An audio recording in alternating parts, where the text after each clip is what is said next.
from the even genes.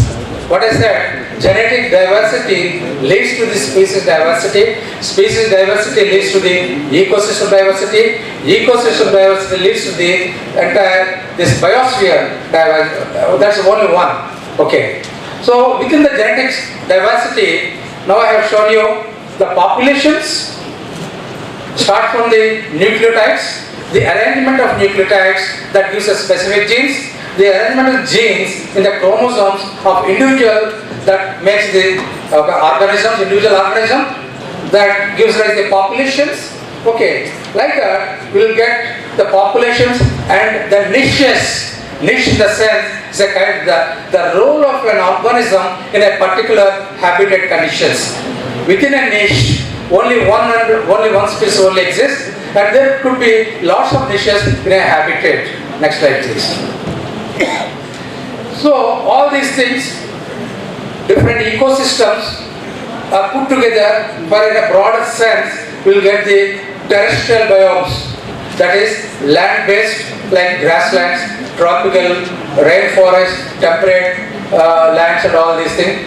Like that, aquatic biomes, we have the freshwater and marine water. Marine, the entire planet, the 70% of the planet is with the water, sea water. Only the 1/4 is with the land mass. And freshwater biomes, these biomes again divided into oceanic, coral reefs, and estuary. And in freshwater, you have the ponds, lakes, streams, rivers, and wetlands. These are the biomes. Next slide, please. You can see these biomes in the planet. What you see the top, on the top.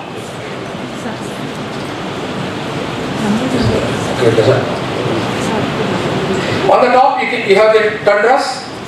Below that we have the chaparrals, grasslands, taiga, deserts, mountain zones, tropical rainforest, temperate evergreen forest, temperate deciduous forest. These are some of the terrestrial biomes. Like that we have the entire ocean, all oceans like Pacific Ocean, Atlantic Ocean, Arctic and Antarctic, and all these oceans are Indian Ocean, all put together. These are all the marine biomes. Okay, next slide please. If you go to the geographic realms for the existence of the biodiversity, see, not the entire planet has got the same kind of animals. Each of the continent maybe overlaps at certain places. Each of the continents has got its own peculiar biodiversity. Please remember, biodiversity means right from the genetic variability to the species variability to the ecosystem variability. That makes up the biodiversity. Not only that, even I think in the next slides I think we will be seeing that other inanimate environment also contribute for the existence of this biodiversity. When I say this biodiversity, in the previous sessions our teachers they told about the Panchabhutas. Panchabhuta means 5 elements: Nela, Neeru, Nippu, Ningi, Gali. If any one of these Panchabhutas is absent, there will not be life.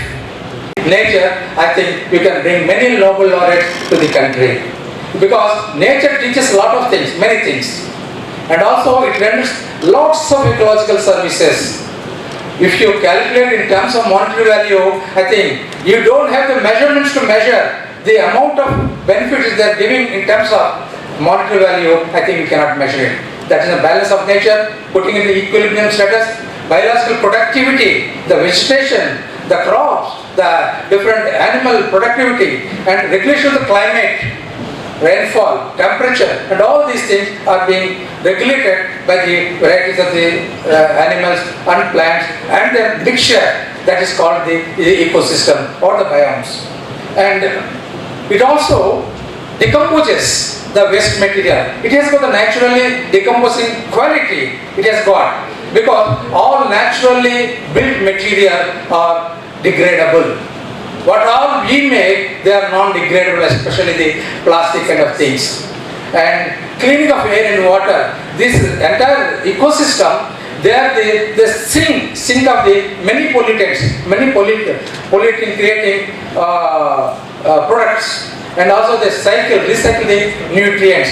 Lot of things we are exhausting, raw materials we are exhausting. Once they are exhausted, and this planet becomes totally barren, highly degraded, and not fit for the life to live on this planet. Therefore, a replenishing mechanism should exist. That's what the nature does. That's because of the existence of the varieties of the ecosystems on this planet, and also control potential pests and diseases. It has got a balancing mechanism. Suppose if the pest is there will be definitely a predator to eat away that pest and all these things. And detoxification of soils, stabilization of land against from the erosion, and carbon sequestration. Trees are one of the best mechanisms, best instrument, best factory for the carbon sinks. So also the oceanic waters and all these things. And also it maintains soil fertility, it enriches soils and all. Next slide please. So this is what you will be seeing. If you really go into the forest, I am very fortunate to be from the Community of Forest Service, because 40 years I traveled into the jungles, deep jungles. I traveled the entire forests of the country and different parts of the world also. Once you get into the forest area, I think you will be forgetting everything. That's how the rishis, they used to do their penance, meditation, only in the peaceful environment that's in the forest. Look at this forest. We have varieties of different topographical features, terrains, valleys, ridges, brooks, streams, waterfall, whatnot. See, India is a very rich country in terms of its natural resources, especially with the forest and biodiversity. Next slide, please. Look at this. Look at this. Not only India, we have varieties of biomes existing in the world. If you go to the Arctic and Antarctic regions, we have the very big icebergs. During summer means is about 15 to 20 degrees centigrade only, even less than that. But that only gives, it melts the water, and it opens the ground cover, and it sprouts, grass sprouts, and all animals like reindeer, mouse and all these things, they go for grazing and all these things. We have this kind of scenic beauties in the next slide. And these are temperate biomes. These photographs I have taken in Yellowstone National Park, one of the very beautiful national park, where you can see all hot water springs and different sulfur vapors will get in, and really it gives a kind of smoke and all these things, and also the underground geological activities will be staying in this forest. So these are all temperate forests where we will get the needle-shaped leaves and all this. Next slide. And these are the grassland ecosystem, highly productive ecosystem, because open grassland area dotted with sparsely with the trees, it gets a lot of sun radiation that makes the high productivity, because the vegetation that makes the carbohydrates in presence of the sunlight by fixing it the process called photosynthesis, releasing the oxygen.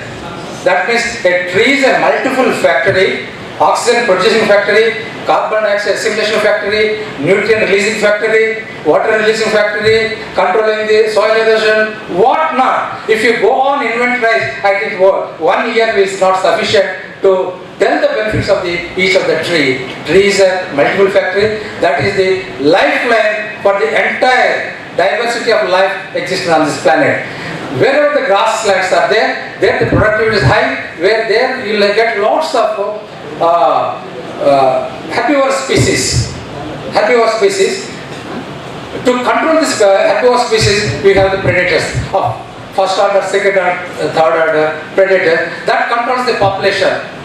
The only one species on this planet which has no limits of control, that is man, human being. So nature has got a kind of mechanism, a kind of functioning arrangement, a pattern by which everything automatically controlled. See, for controlling one species, that is human being, we have the president, we have the prime minister, chief minister, at district level, panchayat level. We have an excellent mechanism, but still we are unable to control. But who controls, who maintains the whole range of biodiversity? It has been estimated that more than 1 lakh species are existing on this planet. So far we have invented only 16 lakh species. But who is controlling the entire, the mechanism of controlling all the species and triggering the patterns, triggering the environmental factors? It's all automatic system. So is it not a wonderful thing that the nature has got? Next slide, please. And coming to the tropical belt, on the other side of the equator, we have excellent tropical wet evergreen forest, mostly in the west coast of the Africa and north central portion, that is the Brazil, Argentina area, we have the tropical evergreen forest, and little bit in India, northeast and Kerala region, and north Australia region, and all islandic nations like Indonesia and small tiny Pacific island nations. So this is the only tropical belt where the maximum photosynthesis occurs, thereby creates oxygen for us to breathe. Just our speaker said, if these trees are not there, what will happen? A day is not very far off. Every one of us have to move with the oxygen cylinders, and how many of us could afford to buy the oxygen? None of us. Even Bill Gates cannot afford. See, we may have the richness in terms of monetary value, in terms of gold, but these things will not be useful for production of the food to eat. Okay, these are the things. Because of this tropical belt, because of the wide leaves are existing on the tropical forest, it attracts a lot of radiation that creates the more oxygen on this belt. Next slide, please. And tree means water, water means bread, food, food means bread, bread means life. That's what this tropical belt gives us. So this is how the tropical forests are arranged. It has got all types: top canopy, middle canopy, lower canopy, bushes, shrubs, twining, climbers, and at all of this vegetative matter, they get the sunlight. The arrangement, the pattern, the mosaic of the vegetation is such a manner that every inch of the leaf gets its sunlight. And it is so managed, all tires, to allow the solar radiation to touch on the ground, so that even the grass sprouts and herbivores go for grazing and all these things. So the arrangement, it cannot be matched. As said our Reddy garu, just creating plantation, it is not creating the environment. It is not creating the biodiversity. It is only creating tree growths. That's all. Whereas in the nature, you have the mosaic where every animal and different varieties of animal coexist without competing with each other, without competing with one another. See, that's how each of these species, each of the population of each of the species has no competition, and all together they dwell at one single place. Next slide, please. Coming to the tropical grasslands like savannas, the Saharan, sub-Saharan grassland or Thar desert and all these things, you'll get a sparse trees but lot of grass. Lot of grass we can get it. So therefore, lot of herbivore species. To eat that, to control the population, we have the lots of predatory species. Why should we have the herbivore species? If you don't have the herbivore species, who will graze? If nothing is grazed, what happens? In the summer, the entire grassland will burn and totally decimate everything on this planet. Therefore, the nature has created, maybe the God has created the herbivores. To control their population, the predators have been evolved. To control even the predator, the virus, the bacteria, all these things have come into existence. Next slide, please. Coming to the altitudinal vegetation matter biomes, we have the Himalayas, tropical, though we are in little bit in a subtropical condition in the valleys, like Sivaliks and all this, but the middle and inner Himalayas, they are totally thunder-like system.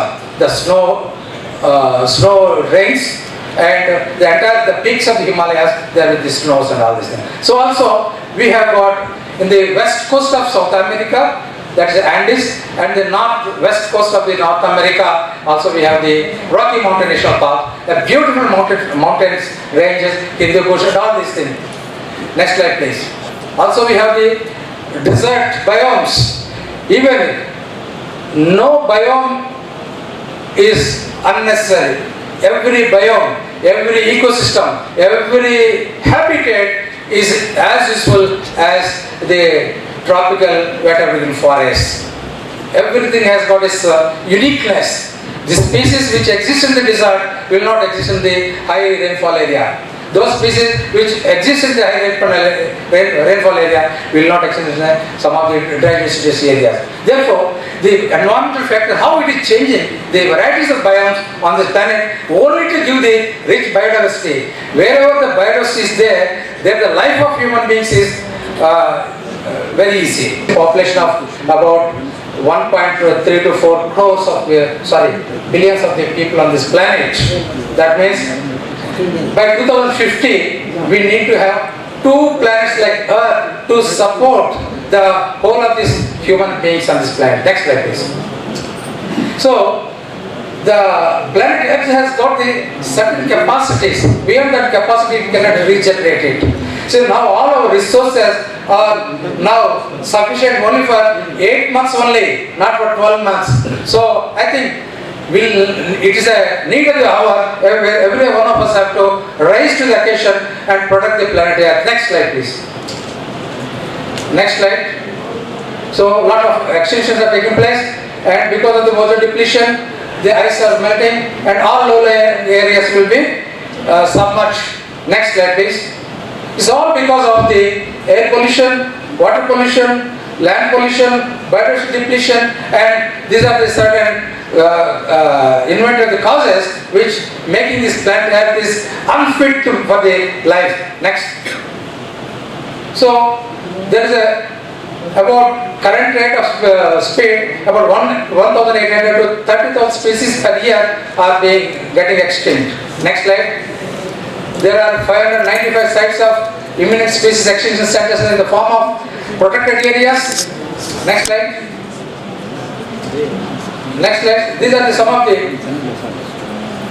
the threats to the biodiversity: narrow geographical areas and anthropogenic causes like habitat modifications, over exploitations, pollution, hunting, global warming, and domino effects, and all these things. These are responsible for the depletion of the biodiversity on this planet. Next slide.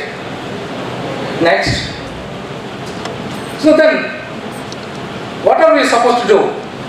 So all governments of the world, they should go for the eco-restoration of the entire biomes. Otherwise, we'll be fast losing all those things, the nature's evolutionary outputs, and conservation of the extinct species. Many of the species are at the critical stage, at the endangered stage, they are going to extinct. If one species is lost, I think the chain below it and many species will be lost on this planet. And reclamation, management of vacant areas, climate change related adaptations, we need to have it. So in the Forest Service, we have started this experiment and we are very successful in some of the areas, especially in the Eastern Ghats. The Central Eastern Ghats, we have done a lot of work, soil moisture conservation works, and also habitat restoration works.